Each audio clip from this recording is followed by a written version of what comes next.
एक गांव में पन्नालाल नाम का एक बनिया रहता था। वह बहुत ही बुद्धिमान और कंजूस था। उसकी बुद्धिमानी और कंजूसी के चर्चे पूरे गांव में फैले हुए थे। उसकी एक दुकान थी जो बहुत ही अच्छी चलती थी। उसके पास खूब पैसा था। यह हमारे समाज में कहावत भी है कि बनिया के पास ही तो पैसा टिकता है। एक दिन पन्नालाल ने अपनी दुकान में उजाला करने के लिए लालटेन जलाकर रखा और वह दुकान से बाहर चला गया। उस समय दुकान में नौकर था। अचानक से नौकर का हाथ उस लालटेन में लगा और वह लालटेन जमीन पर गिर गई, जिसकी वजह से मिट्टी का तेल पूरी दुकान में फैल गया और अचानक से आग लग गई। अब नौकर अपनी जान बचाकर वहां से भाग गया। बनिया की दुकान धू धू करके पूरी तरह से जल गई। गांव वालों ने आग बुझाने की बहुत कोशिश की थी, परंतु आग इतनी ज्यादा बढ़ चुकी थी कि सारा सामान जलकर राख हो गया। जब इस बात की खबर पन्नालाल को लगी तो वह तो अपने आपे से बाहर हो गया, परंतु फिर उसने कैसे तैसे अपने मन को समझाया। करता भी क्या, अब तो सब जलकर राख हो चुका था। दुकान के जल जाने की वजह से पन्नालाल अक्सर दुखी रहता था, परंतु फिर उसने यह सोचा कि अगर वह दुखी रहेगा तो उसके परिवार का क्या होगा। उसका परिवार तो उस पर ही आश्रित है ना। धीरे धीरे पन्नालाल के पास जो जमा पूंजी थी वह भी खत्म होने लगी। अब तो पन्नालाल के घर खाने की भी लाली पड़ने लगी। एक दिन पन्नालाल ने अपनी घरवाली से कहा, अब तो हमारे खाने की भी लाली पड़ने लगी हैं। अगर व्यापार शुरू करने के लिए मैं किसी से धनराशि मांगता हूँ तो सब मना कर देते हैं, क्योंकि हमारे पास धन लौटाने का जरिया नहीं है। अगर कोई जरिया होता तो सब लोग मुझे पैसा दे देते। मैं तो ये सोच रहा हूँ क्यों ना कहीं पर नौकरी कर लूँ। उसकी पत्नी ने कहा, अजी आपने जो सोचा है बिल्कुल सही ही सोचा होगा। पन्नालाल अब घर से नौकरी की तलाश में निकल पड़ा। वह सबसे पहले अपनी दुकान पर गया जहां पर उसकी दुकान जली हुई थी। वह वहां पर खड़ा होकर अपने पुराने दिनों को याद करने लगा। वह मायूसी के साथ थोड़ी देर वहां पर बैठ गया। जब वह बैठा था तो उसी समय उसी गांव के बड़े ठाकुर अपने घोड़े पर सवार होकर निकले। जब सेठ ने ठाकुर को देखा तो वह खड़ा हो गया और उसने हाथ जोड़कर ठाकुर को प्रणाम किया। ठाकुर ने प्रणाम स्वीकार किया और कहने लगा, अरे क्या हुआ सेठ जी, इतने मायूस क्यों हो। सेठ ने कहा, क्या बताऊं ठाकुर साहब, मेरी पूरी दुकान जलकर राख हो गई, जिसकी वजह से मेरी छगड़ी नहीं चल रही। छगड़ी मतलब तराजू। ठाकुर ने यह जब सुना तो वह हंसते हुए कहने लगे, अरे सेठ जी, तुम्हारी छगड़ी तो मैं चलवा दूंगा। हमारे अस्तबल में 15 घोड़े हैं, तुम बैठकर उनकी लीद तौलो, तुम्हारी छगड़ी तो अपने आप ही चल जाएगी। ठाकुर ने तो इस बात को मजाक में कहा था, परंतु सेठ ने इस बात को स्वीकार कर लिया। वह कहने लगा, ठीक है ठाकुर साहब, कल मैं आपके अस्तबल में लीद तोलने के लिए आ जाऊंगा। अगले दिन सेठ सवेरे सवेरे उठा और उसने तराजू उठाई और वह ठाकुर साहब के अस्तबल की ओर चल पड़ा। वहां पहुंचकर सेठ ने वहां के रखवाले और घुड़सालों से कहा, ठाकुर साहब ने मुझे यहाँ पर लीद तौलने की नौकरी दी है। उन सब ने जब सेठ की बात सुनी तो वह बड़े अचंभे के साथ उसे देखने लगे। वे मन ही मन सोचने लगे, भला लीद तौलने की भी नौकरी की जाती है। हम सब तो उस लीद को यूं ही उठाकर फेंक देते हैं। सब मन में यही सोच रहे थे, परंतु ठाकुर साहब का यह आदेश था, इसीलिए किसी ने कुछ भी नहीं कहा। अब तो हर सुबह सेठ तराजू लेकर जाता और घुड़साल में घोड़ों की लीद तौलता। लीद तौलते तौलते एक हफ्ता गुजर गया था। उसने वहां पर काम करने वाले लोगों से कहा, देखो भाइयों, मैं एक हफ्ते से लगातार लीद तौल रहा हूँ। मैंने यह देखा है कि जितना दाना पानी ठाकुर साहब घोड़ों को खिलाने के लिए देते हैं, उस हिसाब से उनकी लीद नहीं निकलती। अब तुम सब कुछ मुझे सच सच बता दो कि तुम आधा दाना पानी कहाँ बेचते हो। जैसे ही सेठ ने यह बात कही, सभी एकदम सदमे में आ गए, क्योंकि सच्चाई तो यही थी, वे सब दाना पानी कहीं बेच लेते थे। सेठ ने तो यूं ही अंधेरे में तीर लगाई थी, परंतु तीर तो निशाने पर लग गई।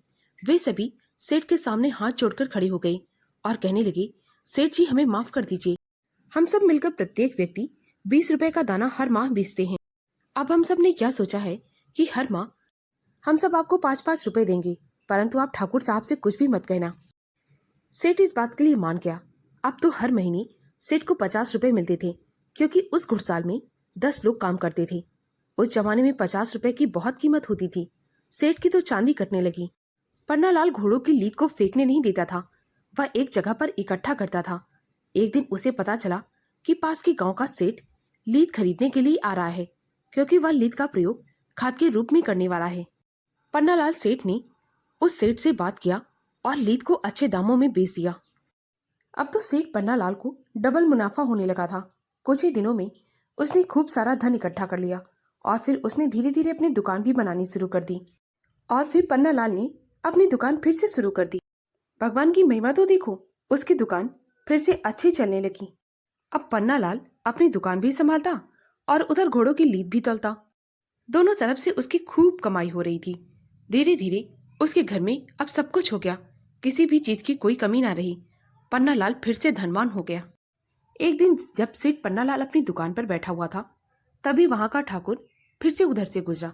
जब उसने पन्नालाल को उसकी दुकान पर देखा तो अपने घोड़े से उतरकर उसके पास गया और कहने लगा, अरे सेठ, तुम्हारी तो दुकान जलकर राख हो गई थी, फिर तुमने इतना सब कुछ कैसे जुटा लिया कि तुमने अपनी दुकान फिर से शुरू कर दी।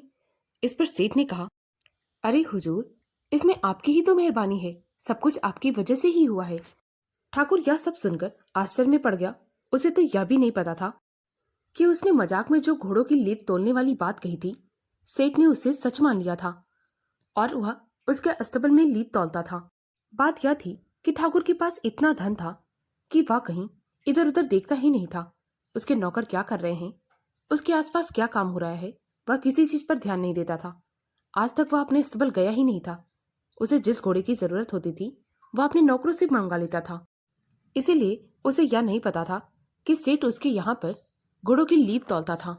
ठाकुर को कुछ समझ में नहीं आया। वह अपना सिर खुजलाता हुआ अपने घोड़े पर सवार हुआ और चुपचाप वहां से निकल गया। एक दिन सुबह सुबह जब सेठ पन्नालाल अपने घर से लोटा लेकर हल्के होने के लिए निकला तो कुछ चोर उसके पीछे हो लिए। उसके हाथ में स्टील का चमचमाता हुआ लोटा था। चोरों ने सोचा, क्यों ना इस कंजूस सेठ का चमचमाता हुआ स्टील का लोटा चुराया जाए। इसीलिए वे सब उसके पीछे हो लिए। सेठ भी समझ गया कि चोर उसका लोटा लेना चाहते हैं। उसने इधर उधर नजर घुमाई, उसके आसपास मदद के लिए कोई भी नहीं था। सेठ पन्नालाल ऐसे ही अपना लोटा किसी को कैसे देने वाला था। उसने अपना दिमाग घुमाना शुरू किया। थोड़ी देर में उसके दिमाग में एक योजना आई। सेठ जोर जोर से अपने आप से ही कहने लगा, अरे रे रे रे, मुझसे ये क्या गलती हो गई। रोज तो मैं चांदी का लोटा लेकर आता था, आज स्टील का कैसे ले आया। अब मैं पहले घर जाऊंगा और चांदी का लोटा लेकर आऊंगा, उसके बाद सोच जाऊंगा। इतना कहकर सेठ घर की ओर मुड़ा और चलने लगा। चोरों ने जब सुना कि सेठ चांदी का लोटा लेने जा रहा है तो उन्होंने सोचा, क्यों ना चांदी का लोटा चुराया जाए। चोर फिर से उसके पीछे पीछे हो लिए। सेठ अपने घर जा दुबका। अब वह वापस लौटकर कहाँ आने वाला था। चोर थोड़ी देर तक रास्ते में सेठ का इंतजार करते रहे, पर सेठ कहाँ आने वाला था। चोर समझ गए कि सेठ उन्हें चकमा देकर भाग गया। वे सब सेठ के घर के पास जा पहुंचे। उधर सेठ ने सोचा कि शायद अब चोर चले गए होंगे। यही सोचकर उसने अपनी खिड़की खोली और खिड़की से झांकने लगा। तभी एक चोर ने सेठ की मूंछ पकड़ ली। अब तो मूंछ की खींचातानी होने लगी। सेठ ने अपने आप को बचाने के लिए योजना बनाना शुरू कर दिया। सेठ के दिमाग में एक योजना आई। उसने अपनी घरवाली को आवाज लगाकर बुलाया, अजय सुनती हो, जरा 100 रुपए तो लेकर आना। अच्छा हुआ इन्होंने मेरी मूंछ पकड़ी है तो 100 रुपए में ही छुट्टी मिल जाएगी। अगर इन्होंने मेरी नाक पकड़ी होती तो 200 देने पड़ते।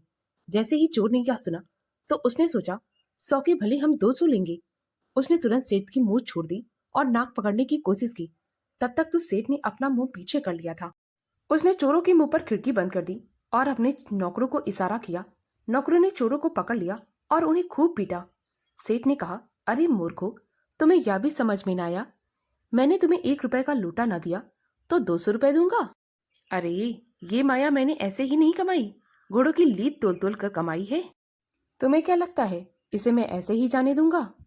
चोरों की पीट पीट कर हालत खस्ता हो गई थी। वे वहां से कैसे तैसे अपनी जान बचाकर भागे और उसके बाद कभी भी चोरों ने सेठ के घर की तरफ मुंह उठाकर भी नहीं देखा। दोस्तों, यह कहानी आपको कैसी लगी हमें कमेंट में जरूर बताना। और अगर कहानी अच्छी लगी हो तो प्लीज़ मेरी वीडियो को लाइक और शेयर करना, मेरे चैनल को सब्सक्राइब करना। कहानी को पूरा सुनने के लिए बहुत बहुत धन्यवाद।